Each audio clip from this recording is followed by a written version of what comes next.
welcome back to the reading of the poem of the Man God, written by Maria Valtorta, Volume 3, Chapter 351, Part 1, The Greatest in the Kingdom of Heaven, LittleBenjamin of Capernaum, 6th December 1945.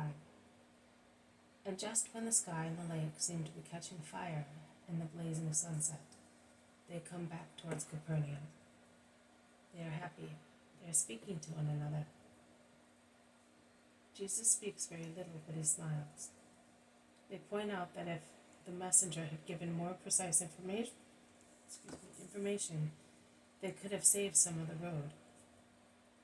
But they also say that it was worth the trouble, because a group of little children had their father cured when death was so close at hand, and his body was already getting cold, and also because they are no longer penniless. I told you that the Father would provide for everything, says Jesus. And was he an old lover of Mary of Magdala? Asks Philip. Apparently, according to what they told us, replies Thomas. What did the man tell you, Lord? Asks Judas of Alphaeus. Jesus smiles evasively. I have seen her with him several times when I used to go to Tiberias with friends. I know it for a certainty, states Matthew.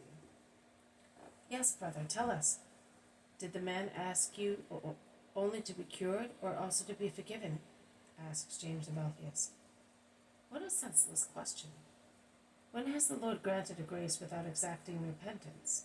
Says the Iscariot rather angrily to James of Alphaeus. My brother has not been speaking nonsense. Jesus cures or casts out demons, and then he says, Go, and do not sin any more, replies Thaddeus. Because he has already seen repentance in their hearts, insists the Iscariot. In possessed people there is neither repentance, nor will to be freed. Not one of them has ever shown any such signs.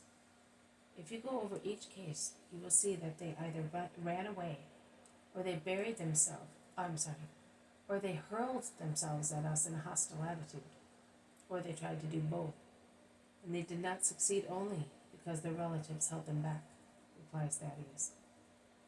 And Jesus' power, too, confirms the zealot. So Jesus takes into account the will of relatives who represent the will of the possessed person, who would like to be freed if he were not hindered by the demon. How much subtlety! And what about sinners?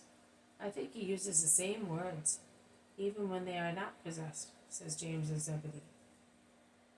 He said to me, Follow me, and I had not said one word to him with regard to my situation, remarks Matthew. But he read your heart, says the Iscariot, who always wants to be read at all costs. All right, but that man, who according to public opinion was a big lewd sinner, although not demoniac, or rather not possessed, because with all his sins he must have had a demon as teacher, if not as possessor, and he was dying, and so on. What did he ask for? I think this is a lot of idle talk. Let us go back to the first question, says Peter. Jesus satisfies him. That man wanted to be alone with me, to be able to speak freely. He did not speak at once about his health, but about his soul. He said, I am about to die. But actually, I am not so ill as I made people believe in order to have you here quickly. I need to be forgiven by you to be cured. But that is all I need.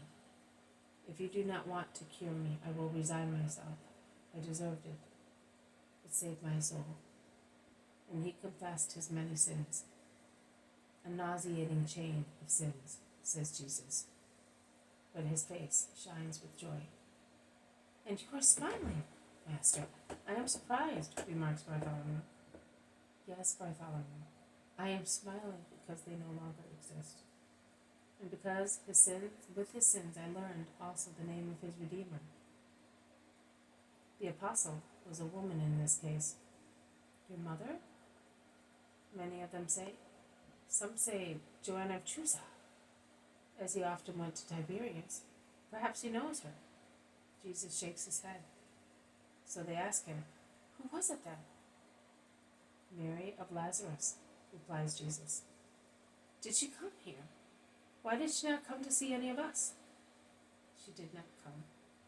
She wrote to her old partner in sin. I read her letters. They all supplicate him for one thing, to listen to her, to redeem himself as she redeemed herself, to follow her in virtue as he had followed her in sin. And with heart-rending words, they beg him to relieve Mary's soul of the remorse of seducing his soul. And she converted him, so much so that he retired to the country to overcome the temptations of town. His disease, which was more remorse of his soul than physical trouble, completed his preparation for grace. That is all. Are you happy now? Do you understand now why I am smiling?" "Yes, Master," they all reply. And when they see that Jesus quickens his steps to be alone, they begin to whisper to one another. This has been a reading from the poem of the Man God, written by Maria Valtorta, Volume 3. Chapter 351, Part 1. The Greatest in the Kingdom of Heaven. LittleBenjamin of Capernaum. Thank you for listening. I will see you tomorrow. May God bless you, and may peace be with you.